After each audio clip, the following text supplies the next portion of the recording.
Samantha, you somehow challenged yourself.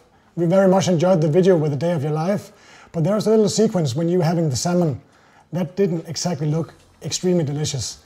Here's our version of a delicious and nutritious salmon. Another carb load. A serious carb load. But we'll actually do carb mayo this time. Yeah. So we have salmon that will... Carb mayo? Wow. Yeah. So salmon that will cube or dice, turn with passata di pomodori, which is like pureed tomatoes, and then turn in desiccated coconut flour, some curry, and then stick on these rosemary twigs. And then we'll do a Rhode, which is like a potato-based mayo, but with sweet potatoes. So we have these lovely roasted sweet potatoes that will actually, whisk with oil, and you get this thick, creamy mayo with some garlic. Yeah. And then we'll stick some pieces of vegetables on our rosemary skewer. Yeah, on our rosemary skewers. Now we're almost done skewering. 4. Yeah, we'll do a few more, and then what we'll do is we'll actually turn it into tomato. So we'll take some of that tomato and simply liberally coat them, almost let them bathe in it. Then add spices, and then desiccated coconut, and then onto the griddle. How long should we griddle it?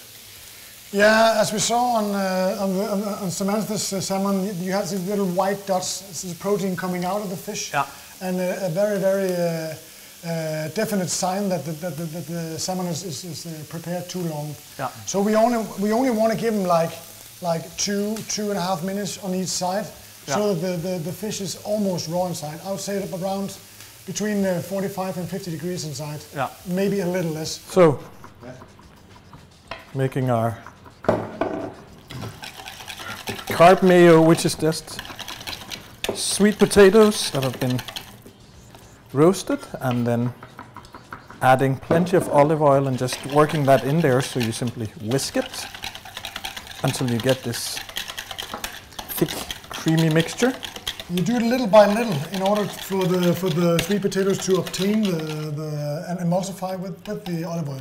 Huh? Yeah. Don't do all at once. Do a few drops, whisk a bit, and then a few more drops. So I guess it's about time to taste. Not bad. So that's it. That is finalizing our serious carb load salmon. Yep. With tomato, coconuts, vegetables on a little rosemary skewer, and the Rhode, sweet potatoes, curry, crushed garlic, and a lot of olive oil. That is a serious carb load.